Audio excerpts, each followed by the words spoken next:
Olá, meus companheiros de leitura, tudo bem com vocês? Aqui quem fala é a Simone, de volta na nossa quarta egípcia, com essa coleção maravilhosa de Christian Jacques, A Pedra da Luz. Estamos no segundo bloco de capítulos do terceiro volume da série e eu tô muito feliz de poder fazer essa leitura com vocês. Quero saber quem é que gostou da novidade desse volume, que é a leitura de 5 capítulos por semana. Deixa aí nos comentários para mim. E vamos já direto começar, sem perda de tempo. Capítulo 6. Saia, ordenou Quenhir a serva Newt, a vigorosa, que fora buscar o mestre de obras e a mulher sábia, obrigada a interromper suas consultas. Os moradores do povoado estão muito ansiosos, revelou a mulher sábia ao escriba da tumba. Não paro de prescrever calmantes. E não é o comportamento de Paneb que vai facilitar a nossa vida, resmungou Quenhir. Se está se referindo à chegada de peixes frescos, todos estamos felizes em consumi-los. Paneb não tinha o direito de sair do povoado, nem de desautorizar o chefe dos pescadores, que recebera ordens estritas da administração. Pretendo escrever um relatório sobre esse desrespeito à disciplina e proibir que esse revoltoso trabalhe na equipe da direita durante 3 meses. Em relação à forma como foi feito, julgou Nefer, você tem razão. Mas, no fundo, a intervenção de Paneb não nos acordou? Não dependemos de nenhuma administração e só recebemos ordens formais do faraó. Por que aceitar sermos privados de peixe? Se for preciso nomear uma equipe para retirar todos os dias no viveiro a quantidade a que temos direito, eu me responsabilizarei por isso. Quenhir esperava uma reação bem diferente da parte do mestre de obras e ficou estupefato por alguns instantes. Mas Paneb cometeu uma falta imperdoável e precisa ser castigado. Às vezes, nosso filho adotivo tende a esquecer o regulamento, admitiu a mulher sábia com um sorriso suave e ao mesmo tempo divertido, ao qual o escriba da tumba não podia ficar insensível. Nesse caso, ele não causou nenhum estrago e lembrou-nos que a sobrevivência só depende de nós mesmos. É na coerência que buscamos a nossa força. Mesmo assim, Newt, a vigorosa, entrou no escritório. Mandei que fosse embora, grunhiu Quenhir. E Muni, seu assistente, mandou-me avisá-lo sobre um incidente de excepcional gravidade. A quantidade de água que devia ser entregue foi reduzida à metade.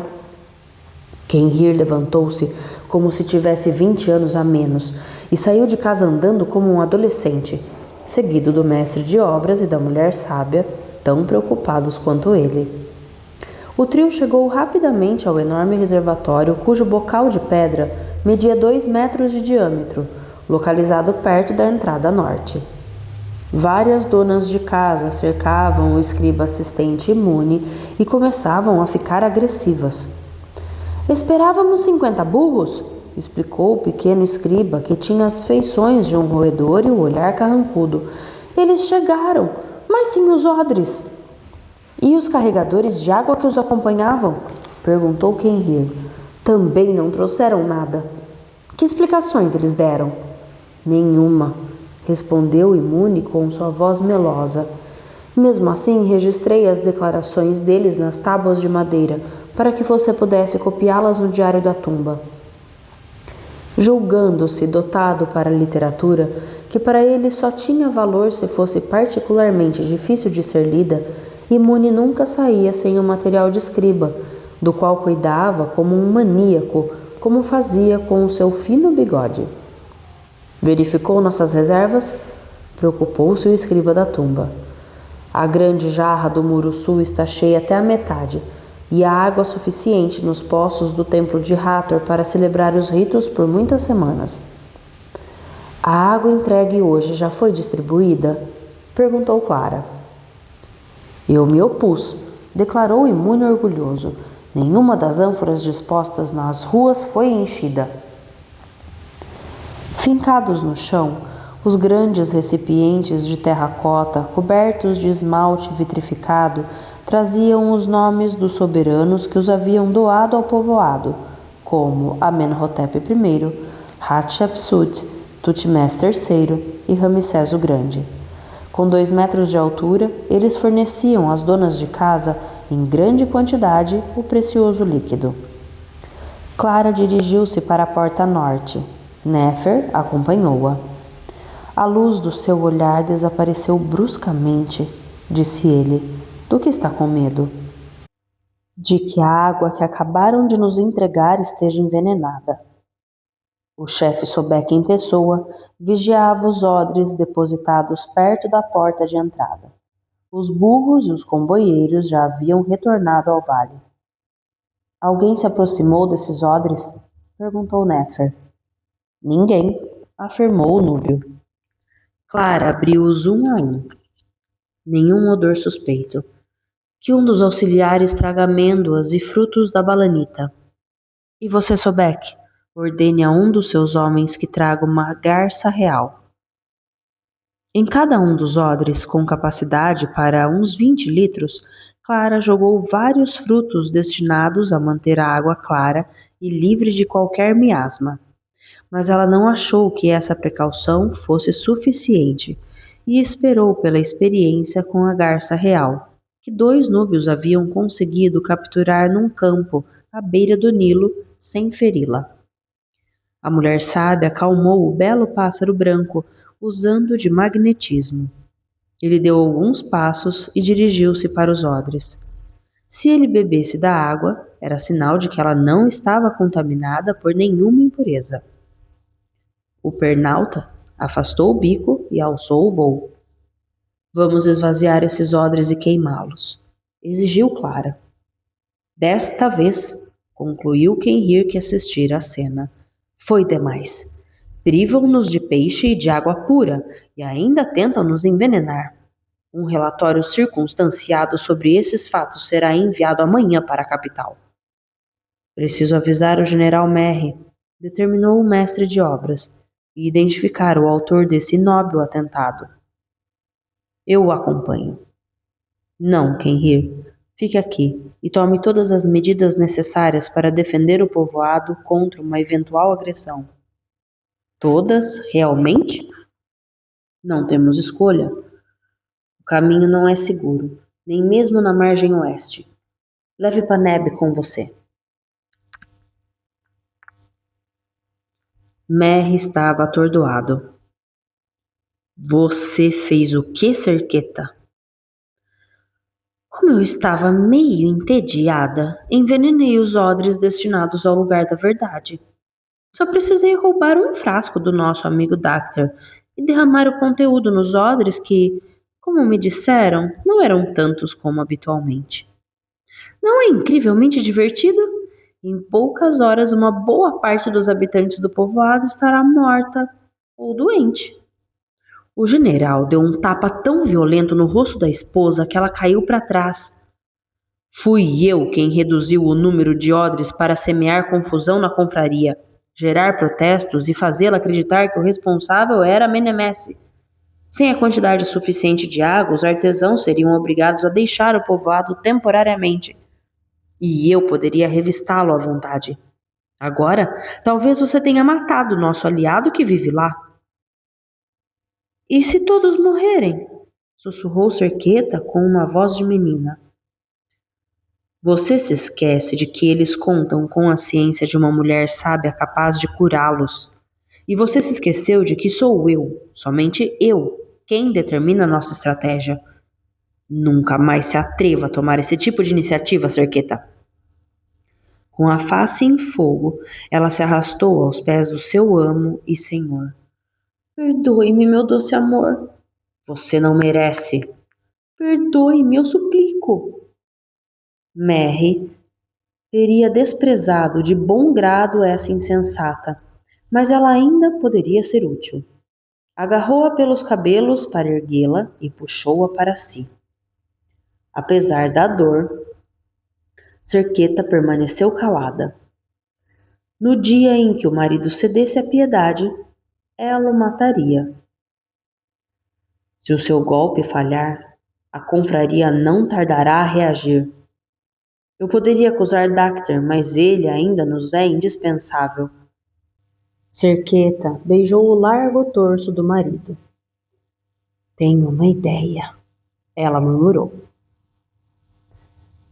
Armados de uma clava, Néfero silencioso e Panébio ardoroso seguiram pelo caminho normalmente reservado aos artesãos que saíam do lugar da verdade. Depois de atravessarem o posto de controle que impedia qualquer pessoa de fazer esse percurso em sentido oposto, eles passaram ao lado do Ramesseu, o templo de milhões de anos de Ramsés o Grande, e tomaram a direção dos prédios da administração da margem oeste. A atmosfera estava pesada. Nos campos não se tocava flauta e não se trauteavam canções. As pessoas encaravam os vizinhos com um olhar suspeito e observavam os passantes com desconfiança. Algumas delas murmuravam que uma guerra civil seria inevitável e que a província tebana pagaria caro a fidelidade ao príncipe Amenemesse. Tem certeza de que o escriba da tumba não escreverá um relatório contra mim? Tenho certeza, Paneb. Por que ele mudou de ideia? Porque sua indisciplina não passa de ninharia diante do atentado cometido contra o povoado. E você me defendeu? Quando um regulamento se torna estúpido, ele passa a ser contra a harmonia de Maat. Nas proximidades dos prédios da administração reinava uma agitação não habitual. Soldados e escribas corriam em todos os sentidos. Oficiais gritavam dando ordens desencontradas, e não havia mais guardas para fazer a triagem dos que chegavam. Os dois artesãos entraram no grande pátio onde os cavalos não paravam de relinchar. Quando Néfer passou pela porta do prédio do escritório de Merry, 2 soldados apareceram e espetaram-lhes as lanças no peito. Vamos prender o culpado! Gritou o mais nervoso. Fim do capítulo 6. Capítulo 7. Todas as medidas necessárias. Dissera-lhe o mestre de obras. Legalista, o escriba da tumba solicitou a opinião da mulher sábia e do chefe da equipe da esquerda, em razão do caráter pouco habitual das ordens que deveria dar. Kenhir saiu do povoado e mandou chamar o chefe Sobek. Seus homens estão em pé de guerra? Ninguém se aproximará do povoado sem ser notado. Minhas ordens são estritas. Uma advertência, em seguida uma revoada de flechas, se o interpelado não parar no mesmo lugar. Vamos ver o ferreiro. Desde a morte de Merneptah, que Obed, o ferreiro, um sírio barbudo de pernas curtas e braços musculosos, trabalhava bem menos. Ele aproveitava para dormir e se empanturrar de queijo de cabra, que usava para cobrir os bolos quentes. Quando viu entrarem na forja o escriba da tumba e o chefe da segurança local, perguntou a si mesmo se não estaria sonhando. Era a primeira vez que Kenhir se aventurava em seu mundo, e Obed achou que o teto ia desabar na sua cabeça. Que falta eu cometi? Nenhuma, Obed, tranquilize-se. Mas então, você fez excelentes ferramentas e as conserta tão rápido quanto possível. Os chefes de equipe e eu mesmo só podemos felicitá-lo pelo trabalho. Porém, hoje não posso afirmar que o lugar da verdade continuará a trabalhar como no passado. E se os altos dirigentes decidirem atacar nossa integridade, o lugar da verdade deve poder defender-se. Essa é a minha missão. Surpreendeu-se o chefe Sobek. Certamente, mas os artesãos precisam estar em condições de lhe dar uma mãozinha em caso de necessidade. O ferreiro estalou os dedos, que, segundo as crianças do povoado, pareciam crocodilos e cheiravam pior que ovas de peixe. Você quer que eu Obed, fabrique armas. É decisão do mestre de obras, especificou Quenrir. É ilegal, protestou Sobek. Só a administração pode entregá-las e... O que a administração nos entrega? Água envenenada. Como responsável pelo bem-estar do lugar da verdade, acho indispensável reforçar nossa autonomia em todos os aspectos. O núbio reconheceu que Quenrir estava certo, e já que ele e o corpo de guardas deviam obediência ao escriba da tumba, a responsabilidade não recairia sobre ele. Obed achou interessante a tarefa inesperada e alimentou o fogo com carvão vegetal e caroços de tâmara, atiçando-o depois com um fole. Com a mão firme de um profissional competente, Obed derramou o pó do carvão nos vasos de cerâmica que lembravam vagamente um dente canino. Graças a um pequeno buraco redondo, a chama penetraria no interior, aqueceria o pó e abrasaria o vaso, que o ferreiro seguraria com pinças de bronze, depois de introduzir neles pedaços de metal que seriam transformados em punhais e em espadas curtas. A fabricação começará imediatamente, declarou ele. Quenrir e Sobek saíram da forja. Você não está pensando em armar os artesãos, está? Inquietou-se o núbio. As armas serão contabilizadas pelo meu assistente e estocadas no quarto forte, respondeu o escriba da tumba. Serei eu quem fará a distribuição, se necessário. E, se necessário, darei aos membros da confraria os meios para se defenderem. Está lembrando de que há um traidor entre vocês e que, dando uma arma a ele, inevitavelmente irá transformá-lo num assassino? Tenho uma excelente memória, Sobek, e estou consciente de que, pelo interesse geral, correremos alguns riscos.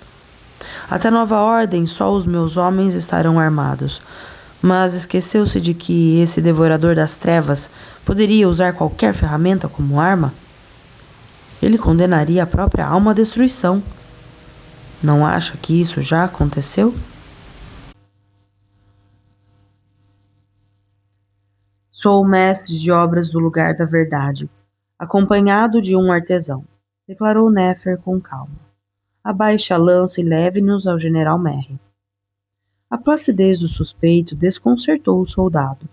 Seu colega considerou a envergadura de Paneb, que passava um enorme bastão de uma mão para a outra. Traspassar o peito do que dizia ser mestre de obras parecia fácil, mas o colosso os massacraria. Vou pedir reforço. Vocês são os culpados, tenho certeza. O que está acontecendo, soldado? Perguntou Nefer com voz grave. Como se você não soubesse. Envenenaram a água de uma cisterna, respondeu o colega, cuja atitude de Nefer o deixava tranquilo. Já temos 2 mortos e muitas pessoas passando mal. O general deu ordens para que encontrássemos todos que beberam da água e que prendêssemos os suspeitos. Leve-nos até ele. Tenho informações importantes a comunicar-lhe. Subjugado pela força tranquila que emanava do mestre de obras, o soldado concordou. O amplo escritório estava cheio de oficiais e escribas que piavam como pardais. Alguns faziam um relatório, outros pediam instruções. Com o bastão, Paneb bateu no piso. Todos se viraram para os artesãos. Mestre de obras, você escapou ileso? Exclamou Merry. Eu ia enviar um mensageiro ao povoado para saber se vocês haviam usado a água envenenada. Graças à perspicácia da mulher sábia, não temos nenhuma vítima a lamentar. Excelente notícia. Infelizmente, não foi isso que aconteceu aqui. O que aconteceu, general? Saiam, ordenou Merry aos oficiais e aos escribas. E comecem por restabelecer a calma.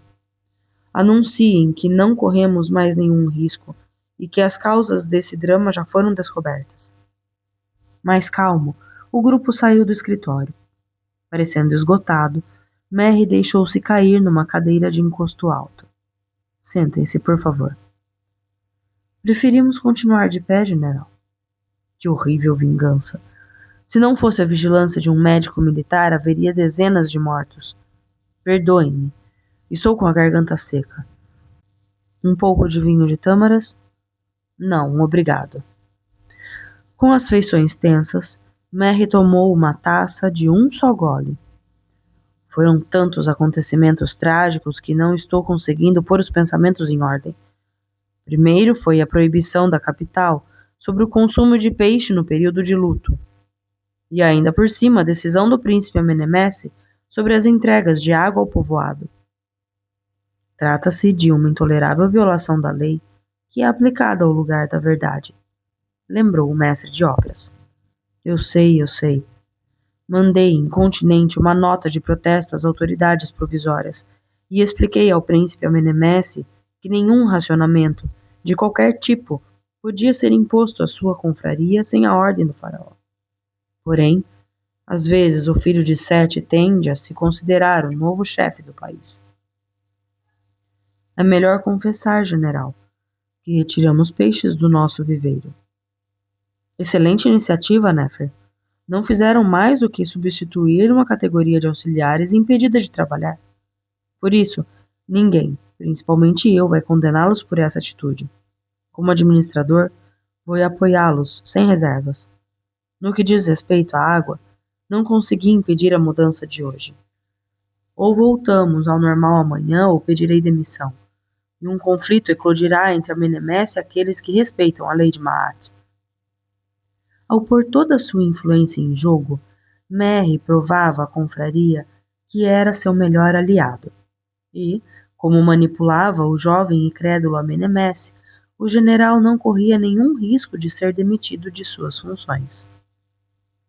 Sabe por que a água foi envenenada? Perguntou Nefer.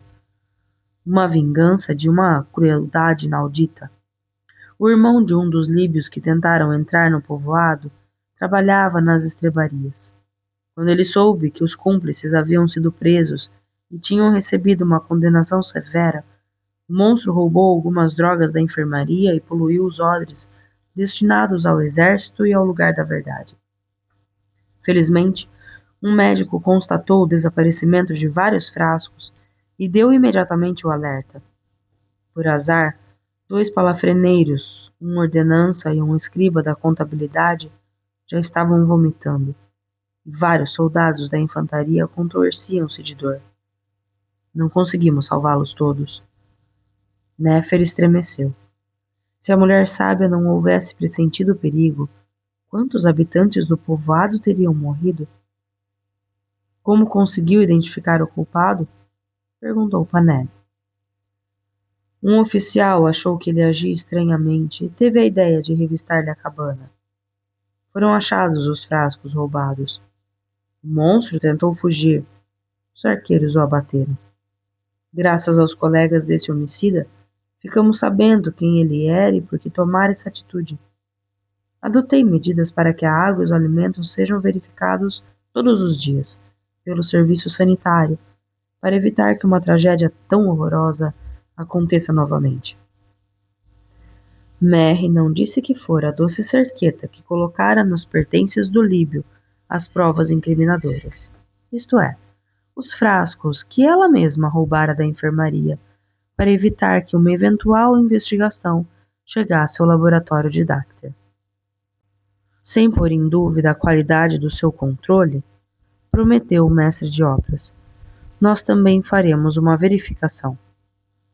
2 precauções valem mais do que uma.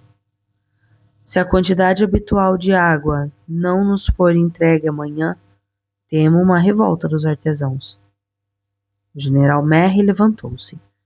Estou consciente da gravidade da situação e farei de tudo para evitar o pior.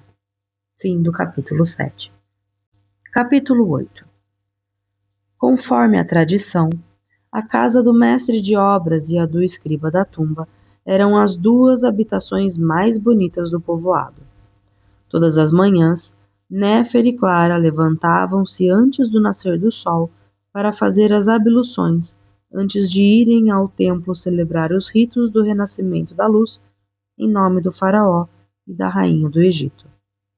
O mestre de obras Gostava de acender as lamparinas que ele mesmo fizera. Elas eram compostas de uma taça de bronze e cheias de óleo de rícino ou de oliva, apoiadas em pequenas colunas papiriformes de madeira de acácia, presas a uma base de calcário em meia esfera. Todas as vezes que a chama ardia, Néfer pensava no milagre que se realizava diariamente no lugar da verdade, onde os vivos tentavam comungar com as forças divinas para oferecer a Maat um lugar de encarnação. Apesar de seus defeitos e suas incapacidades, homens e mulheres haviam decidido reunir-se e consagrar sua vida a uma obra maior do que eles. Graças à Pedra da Luz, transmitida de um mestre de obras para outro, era possível transmutar a matéria, viajar da pedra para a estrela e da estrela para a pedra. As lamparinas iluminaram a mobília que os artesãos haviam oferecido a Néfer, o silencioso, quando o faraó o confirmara na função de mestre de obras.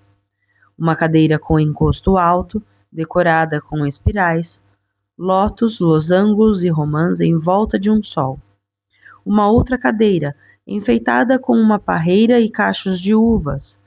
Um banco dobrável de marchetaria de marfim e de ébano. Mesas baixas retangulares, mesas de pé de galo e baús de guardados. O suficiente para deixar qualquer dignitário satisfeito e orgulhoso do sucesso. Entretanto, a casa fora construída no coração de um povoado que não se parecia com nenhum outro, e a única ambição do chefe da confraria era transmitir os ensinamentos recebidos na Morada do Ouro para que templos e tumbas fossem edificados segundo as leis da harmonia. Néfer observou a esposa. Ela derramava, na pele acetinada, um unguento líquido e perfumado com flor de acácia, contido num frasco de gargalo comprido, que a protegeria da ardência do sol. Depois ela fez correr a tampa de uma caixinha de joias e tirou 2 brincos de jaspe vermelho enfeitados com 3 fios de ouro. Colocou-os, olhando-se num espelho em forma de disco solar, de bronze, apoiado numa pequena coluna verde que simbolizava a boa saúde e o desabrochar. Néfer pousou as mãos suavemente nos ombros de Clara. Quem saberia cantar a sua beleza? Silencioso, como o dono, Moreno pulou no pescoço de Clara, sem nenhum gesto brusco, e lambeu-lhe delicadamente a face. Seu rabo longo agitava-se com vigor para mostrar a sua felicidade em receber carícias, tão importantes quanto uma gamela bem cheia. Quando o elegante cachorro preto voltou para a porta para continuar dormindo, Clara abriu um cesto circular e tirou um colar de flores compostos de 2 fileiras de pétalas de lótus que cercavam uma fila de flores de mandrágoras amarelas, separadas por fitas vermelhas. Por que vai usar um colar tão frágil?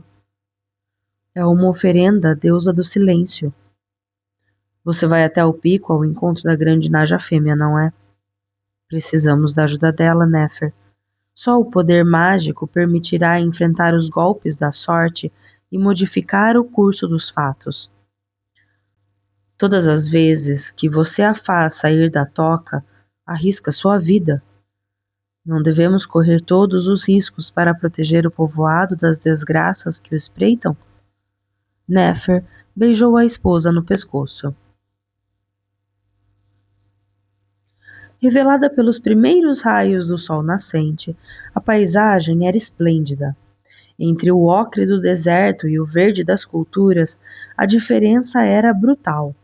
No entanto, os 2 mundos completavam-se mais do que destoavam, e era a austeridade do primeiro que tornava tão aconchegante o segundo, pontuado de bosques de palmeiras. Clara subia num passo regular em direção ao pico do ocidente, onde ofereceria o colar e um buquê de flores de papiros e de papoulas, de folhas de convolvuláceas e de mandrágoras. Assim apaziguaria o furor da montanha sagrada, em cujo topo vivia uma gigantesca serpente. A mulher sábia, que fizera a iniciação de Clara na função de mãe da confraria, recomendara-lhe venerar a deusa do silêncio para ela se tornar seu guia e seu olhar quando o futuro se mostrasse obscuro. O ponto culminante da montanha ficava a 450 metros e o pico, em forma de pirâmide, situava-se no eixo dos templos de milhões de anos dispostos em leques em relação a esse último santuário, que tocava o céu. As moradas eternas do Vale dos Reis estavam sob a proteção da grande crista do Ocidente, filha da luz na sua nominação de Maat. Era lá em cima que se revelava a Mãe Divina, Senhora dos nascimentos e das transformações, regente dos seres na retidão, compassiva para com quem a venerava, protetora de quem a carregava no coração. Essa soberana misteriosa não suportava a mentira nem a avidez, e seu amor podia assumir a forma de um fogo temível.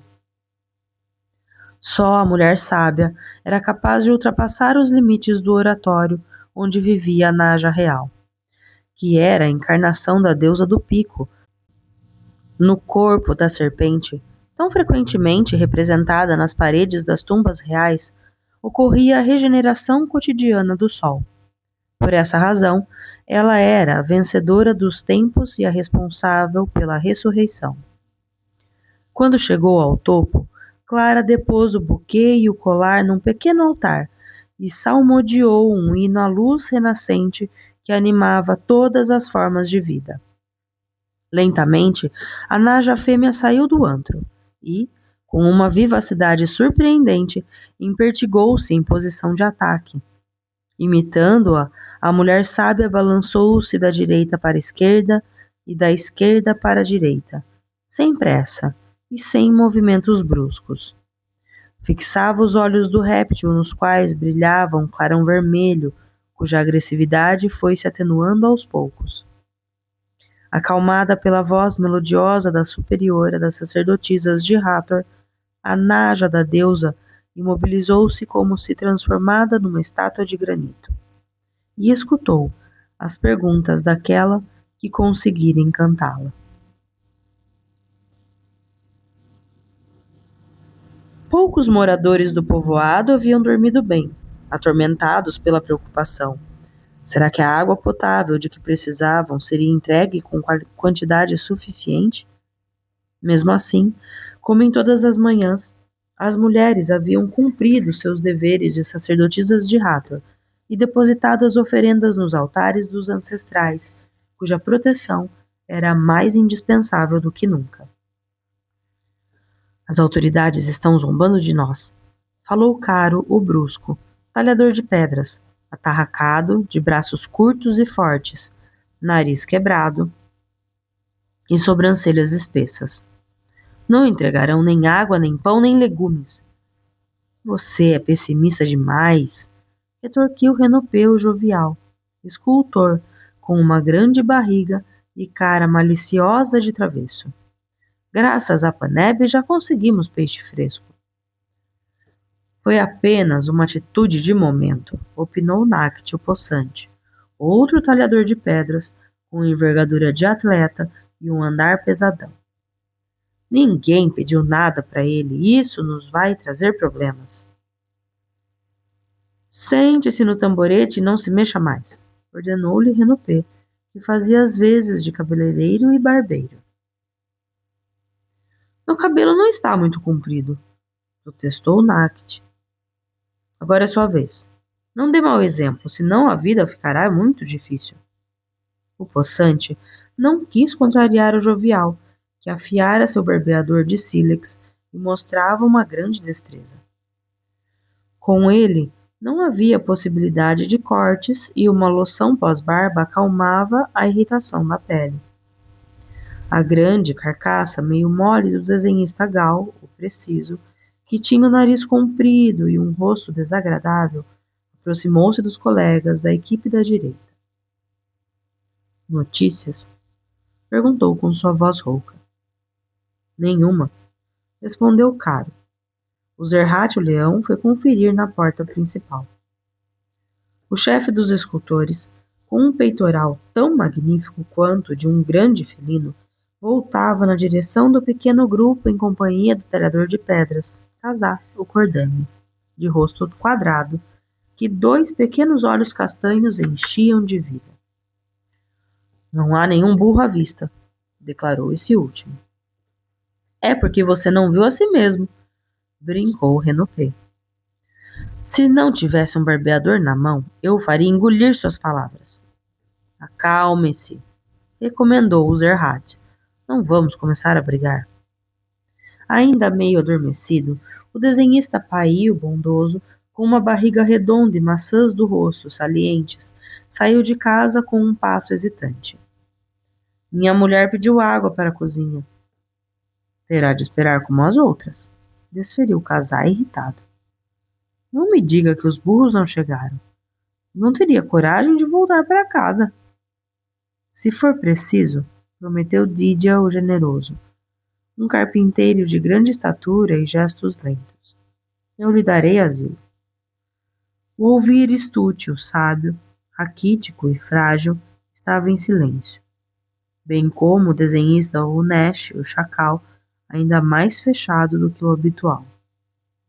Querendo esquecer os aborrecimentos, o talhador de pedras fenede o nariz, que emagrecera muito depois do divórcio, o escultor Ipuí, o examinador, franzino e nervoso, jogavam dados. Vocês não têm mais nada para fazer além de jogar conversa fora? Indagou o pintor Chédio Salvador. O nariz reto, os lábios finos e o pequeno bigode muito bem cuidado davam-lhe um ar de desdém. O que propõe? Insurgiu-se, Caro, o brusco. Desde a manutenção das ferramentas até a encomenda de fora, trabalho é o que não falta. E cada dia em que não aperfeiçoamos nosso ofício é um dia perdido. Quando as necessidades cotidianas não estão garantidas, não há nenhum ofício possível, afirmou Paí. Onde foi Paneb? Inquietou-se Nact. Ei-lo que chega, disse Casal Cordame. O colosso corria em direção aos companheiros. Os burros estão chegando! 100, no mínimo. Com os colegas da equipe da esquerda, que rapidamente vieram unir-se a eles, os membros da equipe da direita dispararam para a porta norte e saíram do povoado. Os bravos asnos nunca lhes pareceram tão simpáticos com o maravilhoso carregamento. Caro, o brusco, pegou um odre. Estou morto de sede, confessou. A mão do mestre de obras segurou o pulso do escultor para impedi-lo de beber. Você esqueceu que a água pode estar envenenada? Fim do capítulo 8. Capítulo 9. Devemos esperar a volta da mulher sábia para que ela garanta a qualidade da água, decidiu o mestre de obras. Onde ela foi? Perguntou Nact, o possante. Subiu até o pico. E se ela não voltar? Inquietou-se Fenede o nariz. O mestre de obras virou-se para a montanha sagrada. A luz está muito pura esta manhã. Clara saberá buscar, no silêncio, as forças de que precisamos. Os auxiliares descarregaram os quadrúpedes que receberam forragem e os odres foram amontoados perto da porta principal do povoado. Começou uma espera ansiosa. Alguns deles se ocupavam com trabalhos sem importância. Outros olhavam fixamente para a ilha que a mulher sábia seguiria para voltar ao lugar da verdade. Quando a intensidade do sol do meio-dia deixou as gargantas dolorosamente secas, o escriba da tumba mandou distribuir rações de água, depois de as mulheres e as crianças receberem as delas. A esperança diminuía, e os pessimistas convenceram-se de que não mais veriam a esposa do mestre de obras. Assim como a mulher sábia que a precedera, ela desaparecera na montanha, engolida pela deusa. Beba um pouco, recomendou Paneb ao mestre de obras. Ele está voltando, murmurou Néfer. O colosso sondou a encosta. Em vão. Beba e vá descansar. Clara está voltando. A perfeita visão de Paneb permitiu-lhe distinguir uma silhueta que vinha pela trilha pedregosa. Tem razão, Néfer. É ela mesmo.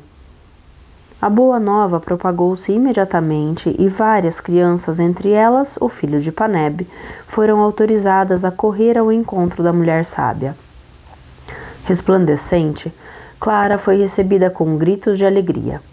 Sua presença provava que a soberana do Pico concordara com o pedido da mãe da confraria e que ela continuaria a proteger o povoado. A água foi entregue? Perguntou Clara. Foi, respondeu Néfer, mas ninguém bebeu. A mulher sábia abriu um odre e bebeu um gole, antes que o marido tivesse tempo de intervir. Clara, você não devia. Não temos nada a temer. A mulher sábia pôs a mão em cada um dos odres. Que a água seja distribuída. Em poucos minutos o povoado voltou à vida. Os habitantes podiam, de novo, beber, lavar-se e cozinhar. Merry trabalhou bem, julgou o escriba da tumba. Ao conseguir restabelecer essa entrega vital, ele nos prestou um grande serviço. Enquanto nos apoiar, nós sobreviveremos. O príncipe Amenemesse mudara muito. Amante de cavalos e de intermináveis passeios pelo deserto, fora acomodando-se e passara a aproveitar os prazeres inesgotáveis da vida tebana. Banquetes faustuosos, onde eram servidos vinhos inesquecíveis, deliciosos passeios no Nilo, banhos coletivos no lago da luxuosa vila posta à sua disposição pelo general Merry, ligações fugazes com jovens beldades meio selvagens, além de um pequeno exército de cabeleireiras, manicures e massagistas que acabavam com qualquer dor. O que podia querer mais? Merry inclinou-se diante de Amenemesse. Queria ver-me, príncipe? Acabei de acordar, general. Desde que estou aqui não parei de engordar e estou perdendo vigor. Esse sonho, por mais encantador que seja, não pode continuar. Tomei a decisão de voltar a Pi-Ramsés. Sem informações precisas, estará correndo um grande risco. Mesmo assim, Sete ainda é meu pai. Espero estar enganado, príncipe, mas temo que a luta pelo poder destrua os laços familiares. Se voltar para a capital nesse período confuso, que sorte lhe estará reservada? Aqui está em segurança. A segurança está me sufocando. Será que estou condenado a tornar-me um dignatário de Tebas que acabará morrendo obeso nos braços de uma prostituta? Seu futuro parece-me bem mais promissor, disse Merry sorrindo, desde que você não ceda à impaciência. Impaciência? Há quanto tempo estou envolvido na magia dessa província? Enquanto aproveito esses encantos, meu pai está se preparando para se tornar faraó. É provável, mas Sete está consciente de que não poderá reinar em Tebas. E ele sabe que a sua estada na cidade do deus Amon tornou você popular aqui e que você dispõe de forças armadas cuja reputação não se precisa mais louvar. Amenemesse ficou intrigado. O que conclui, general? Que provavelmente seu pai tentará negociar para associá-lo ao trono. Evitar uma guerra civil não é a maior preocupação que ele tem? A argumentação de Merry impressionou o príncipe, mas não o deixou convencido. Meu pai não tem um caráter conciliador. Ele me obrigará a obedecer. Então, a decisão final será sua. Ao cair da noite, Fened, o nariz, equipado com um longo bastão nodoso, guiou os artesãos da equipe da direita até o local que lhes era reservado, no limite da necrópole, ao pé da colina do norte. Gal, preciso, pediu a cada artesão que se identificasse antes de atravessar o pórtico que se abria num pequeno pátio a céu aberto, onde fora instalado um lago de purificação retangular. Pai, o bondoso, ali retirou a água com um cálice e derramou-a nas mãos estendidas dos colegas, que entraram, um a um, na sala de reuniões, cujo teto, sustentado por 2 colunas, fora pintado de ocre amarelo. Eles sentaram nas estalas encastradas, nos degraus de pedra dispostos ao longo das paredes, depois de o mestre de obras ter tomado seu lugar a oriente na cadeira de madeira que seus predecessores haviam ocupado. Atrás dele, separado da sala por muretas, havia um santuário composto de um naus que abrigava uma estatueta da deusa Maat e de 2 pequenas salas laterais, onde eram guardados os objetos rituais. Nesse espaço sagrado, onde só o mestre de obras podia entrar, Paneb lembrava-se de ter visto brotar a luz da pedra secreta da confraria, uma luz tão forte que atravessara as portas de madeira do naus. Porém, naquela noite, o local da reunião estava iluminado apenas com lamparinas. Havia um artesão que estava decepcionado com a ausência da pedra, aquele que traía os irmãos e procurava o esconderijo da pedra para trocar o tesouro inestimável pela bela fortuna que seus cúmplices haviam juntado para ele fora dos muros.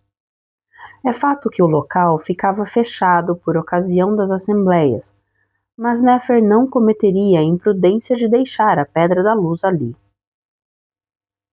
Vamos prestar homenagens aos ancestrais, disse ele, que continuem a iluminar nosso caminho e a guiar-nos no caminho da retidão. Que a estala de pedra próxima a mim seja ocupada pelo poder da criação de meu antecessor, ressuscitado entre as estrelas e sempre presente entre nós. A cadeira do morto continuaria vazia para sempre, porque cada chefe de equipe do lugar da verdade era insubstituível. Ainda não sabemos quem, se Sete ou o filho Amenemesse, governará em breve as 2 terras, explicou Néfer. E que destino o novo faraó reserva para a confraria. Por isso, sem esperar pelas respostas a essas perguntas, desejo consultá-los para tomar as decisões. Na minha opinião, declarou o Renopeu jovial, alguns de nós estão angustiados à toa. Um faraó não poderia preparar sua morada eterna sem a obra do lugar da verdade. Assim que o novo rei for coroado, ele nos porá para trabalhar. Não se tira o veneno da serpente do homem mau, objetou Gal o preciso. Se o novo rei nos for hostil, poderemos esperar pelo pior. Isso é certo, acrescentou Nact o possante. E não é para se divertir que o ferreiro está fabricando armas. Se dependesse de mim, eu lutaria até o fim para defender a nossa liberdade. Somos artesãos e não soldados, lembrou Ipuí o examinador. Se o exército decidir evacuar o povoado, será insensato resistir. Não fazê-lo seria uma imperdoável covardia, enfureceu-se Paneb. De que adianta sobreviver se deixarmos para trás tudo o que nos é caro e nos comportarmos como cordeirinhos? Não ofenda seu irmão, protestou o casal Cordame. Basta, interveio o mestre de obras. Esquecem vocês que falar é mais difícil do que qualquer trabalho e que só devem se manifestar para trazer soluções? Até mesmo Paneb ficou em silêncio por alguns instantes. Não pôde evitar, porém, a pergunta que lhe queimava os lábios. A Pedra da Luz será mudada de lugar e escondida fora do povoado para impedir que caia nas mãos de eventuais agressores? Você teme uma invasão iminente? Preocupou-se Dídia o generoso. A luta pelo poder será impiedosa e corremos o risco de estar entre as primeiras vítimas, avançou Tuti o sábio. Todas as preocupações precisam ser tomadas para salvar o nosso mais precioso tesouro, avaliou Pai o bondoso. Onde ele estará mais segura se não dentro dos muros? Perguntou Shed, o Salvador. Se alguém nos vir saindo do povoado com o precioso fardo, não poderemos ser espionados e até seguidos? É aqui e em mais nenhum outro lugar que se deve esconder a pedra, de tal modo que nenhum ladrão consiga encontrá-la. Iniciou-se uma discussão serena, mas a solução proposta pelo pintor acabou recebendo todos os sufrágios. Uma palavra perfeita é mais difícil de ser achada do que uma pedra preciosa, concluiu o mestre de obras, citando uma máxima do sábio Ptah-hotep. Ela pode ser encontrada até junto aos servos que trabalham na mó. Não esqueçamos nossos deveres cotidianos. Respeitamos nossa regra de vida e salvaremos nossos tesouros. Fim do capítulo 9. Capítulo 10. Quenhir teve um sonho maravilhoso. O deserto desaparecera. As árvores floriam. As casas brancas do povoado brilhavam sob um sol brando e o velho escriba não tinha nenhum incidente para inscrever no diário da tumba. Levante-se, você está sendo solicitado. Essa voz autoritária e acidulada não seria da serva Niltia vigorosa? O sonho foi interrompido. Quenhir abriu os olhos. Você de novo. Mas que horas são? Hora de levantar e de comparecer imediatamente à grande porta, onde sua presença está sendo solicitada. Não tenho mais idade para apressar-me. Estou dizendo o que me pediram para dizer, e agora tenho que arrumar a casa. Ao pensar na ronda infernal das vassouras, Quenhir achou melhor levantar-se. E a realidade veio-lhe à mente. Se o chamavam à grande porta era porque alguma nova catástrofe acontecera. Pernas duras e os quadris doloridos, o escriba saiu trotando pela rua principal, e ao sair do povoado, deu de cara com o ceramista Becken, chefe dos auxiliares. Conhecido pela sua dissimulação, o barbudo parecia aflito. A água não foi entregue? Perguntou Quenhir. Foi. Mas contávamos com os legumes e não veio nenhum. Segundo os almocreves, o exército requisitou todos os hortelões da margem oeste, inclusive os que trabalham para o lugar da verdade. Corre o boato de que o príncipe Amenemesse decidiu lutar contra o pai.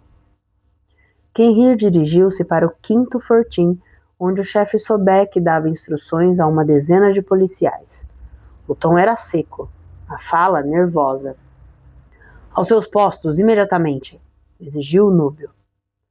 Sobek estava com os olhos avermelhados, iguais aos de um homem que não dorme há dias. Os rumores de guerra civil têm fundamento? Perguntou Quenhir. Não sei, mas a requisição dos hortelões não é um bom sinal. Parece uma mobilização geral. Então você e seus homens logo estarão envolvidos? Só recebo ordens do escriba da tumba e do mestre de obras do lugar da verdade. Essa atitude pode causar graves problemas. O que quer que aconteça, cumprirei a minha missão. Se Amenemesse se proclamar faraó e resolver tomar posse do povoado, não será você obrigado a entregar as armas? Refleti longamente sobre esse problema, confessou Sobek, e adotei uma solução. A fidelidade à palavra dada. Sou pago para defender o povoado contra os inimigos, quaisquer que eles sejam, e honrarei o meu contrato. Uma coisa eu lhe prometo, nenhum dos meus homens desobedecerá. Conforme a vontade da deusa do pico, os habitantes do lugar da verdade abandonaram as tarefas cotidianas para se dedicar, um dia inteiro, aos deveres sagrados. Eles não recorriam aos serviços de um ritualista de fora, pois, segundo o status da confraria, os artesãos também eram sacerdotes dirigidos pelo mestre de obras, e as mulheres eram sacerdotisas de Hathor, cuja superiora era a mulher sábia. Todos eles foram purificados, ungidos com mirra nas suas roupas de linho de excelente qualidade e nas sandálias brancas. Eles se dirigiram em procissão para o templo de Maat e de Hathor, com os braços carregados de oferendas, que podiam ser pães de diferentes formas, jarros de leite, de cerveja e de vinho, espelhos, potes de unguento, simulacros de madeira representando coxas de touro, antílopes e patos. O conjunto das maravilhas da criação e os alimentos que davam energia seriam apresentados ao grande Deus nascido de si mesmo, capaz de manifestar-se sob milhões de formas, sem nada perder da sua unidade.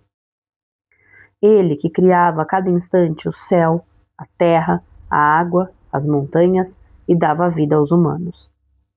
Depois de as oferendas serem depositadas nos altares, a mulher sábia e o mestre de obras, agindo em nome do casal real que governava o Egito desde a primeira dinastia, elevaram uma estatueta da deusa Maat, a própria Maat, para que a dádiva fosse total, para que semelhante se unisse a semelhante, e a unidade se realizasse em abolir a multiplicidade e a diversidade, pois Maat sozinha simbolizava a totalidade das oferendas.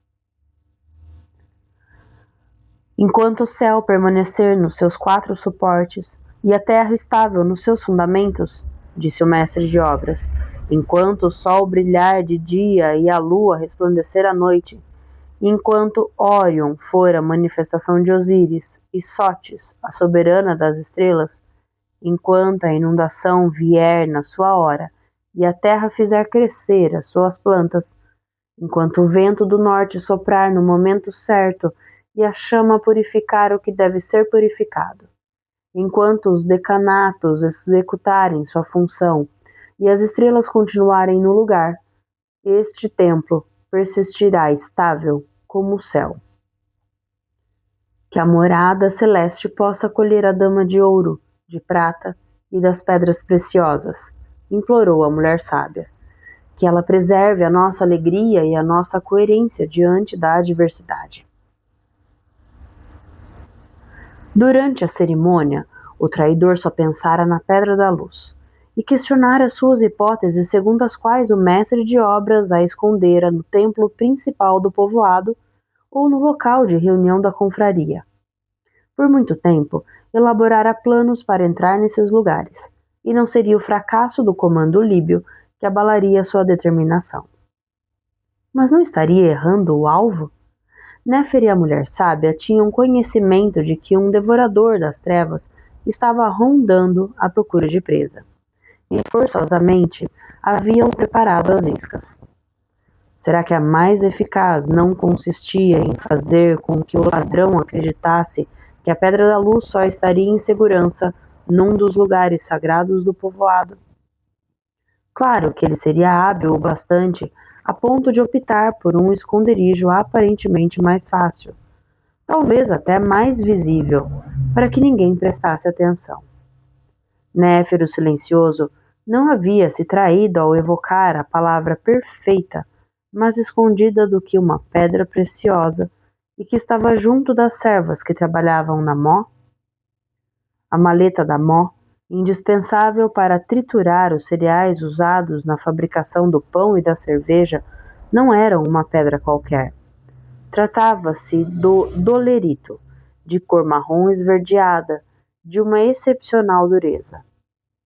Era ela também que substituía o coração de carne do viajante do além. Com um coração de pedra indestrutível, ele podia enfrentar o tribunal do outro mundo e todos os outros perigos. Uma mó para os auxiliares e várias no povoado. E se uma delas servisse para ocultar a Pedra da Luz? Um dolerito magicamente tornado vivo pelos rituais e dotado de uma energia particular. Depois dos caminhos errados, o traidor, enfim, seguiria pela estrada que o levaria ao tesouro. De quem está zombando? Insurgiu-se o abete Apura. Acha que vamos aceitar trajes mal lavados e roupas de baixo manchadas? Os lavadeiros estavam humilhados. Mesmo assim, um deles tentou lutar contra a pequena mulher enraivecida. Fazemos o que é possível. Nosso trabalho é exaustivo e difícil e somos mal pagos. Diante do resultado, recebem até demais. Só os homens eram designados para esse ingrato trabalho que Uabete, a esposa de Paneb, era encarregada de controlar. Sendo a higiene a base da saúde, ela não tolerava nenhuma negligência. Não tem o direito de tratar-nos assim. Podemos interromper o trabalho. Se pensam em fazer isso, não hesitem. Serão despedidos e substituídos amanhã mesmo.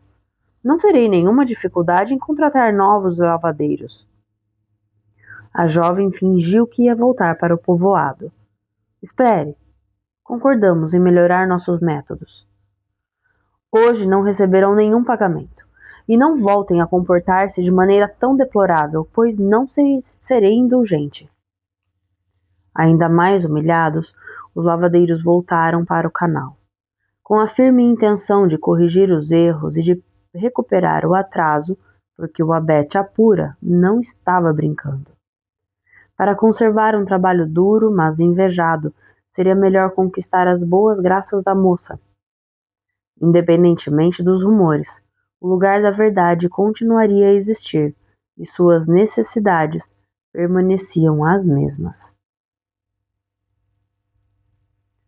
A cerimônia impressionou-me demais, confessou Paneb, o ardoroso, ao mestre de obras, seu pai adotivo. Eu ainda não havia percebido a importância vital da oferenda. De repente pareceu que o templo nascia, que os hieróglifos criavam vida e as pedras tingiam-se de ouro. Você é um excelente observador. Eu não estava sozinho nesse ritual. Estávamos todos reunidos, com um único coração, e não pensávamos em nós mesmos, e sim nessa harmonia secreta da qual somos servos.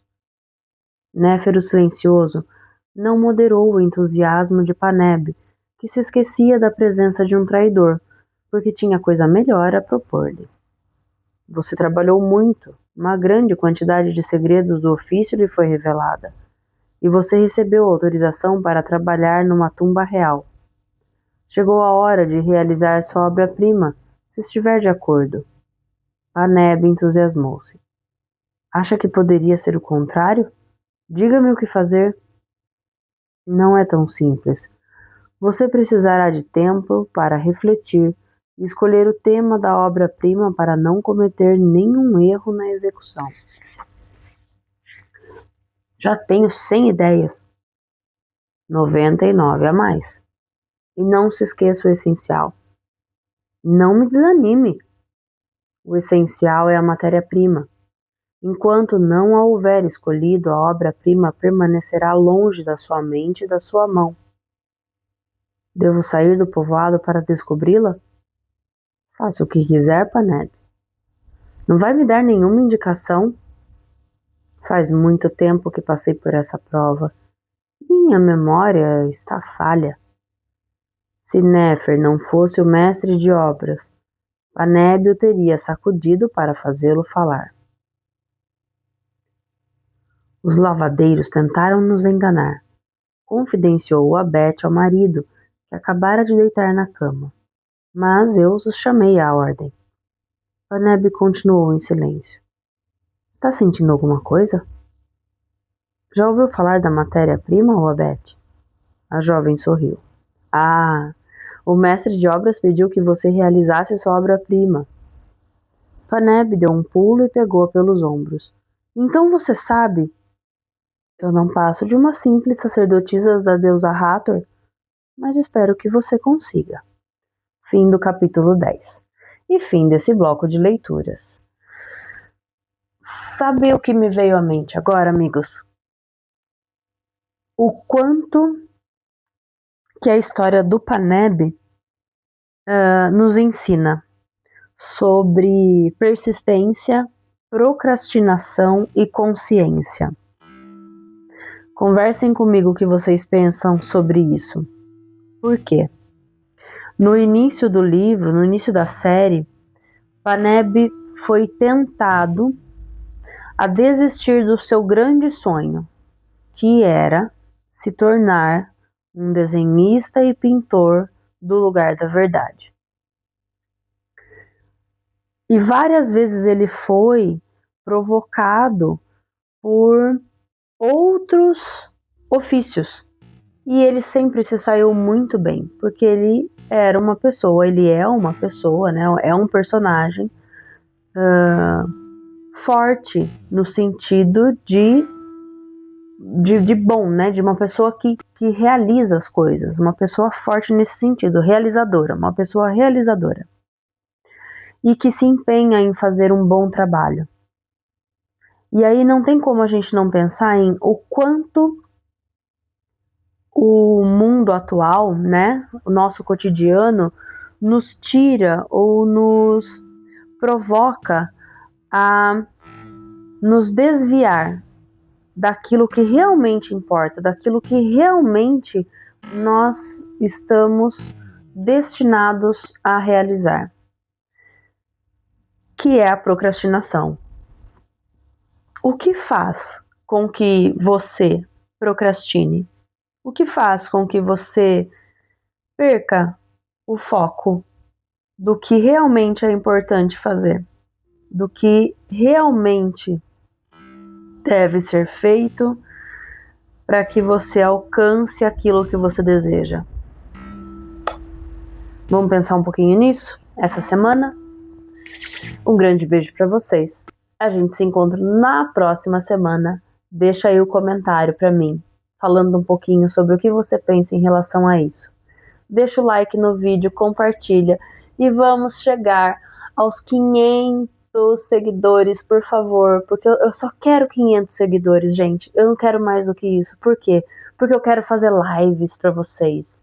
Eu quero fazer leituras com vocês. Eu quero que a gente se encontre de vez em quando para conversar, mas isso eu só consigo fazer a partir de 500 seguidores. Estamos chegando. Um grande beijo para vocês mais uma vez e tchau!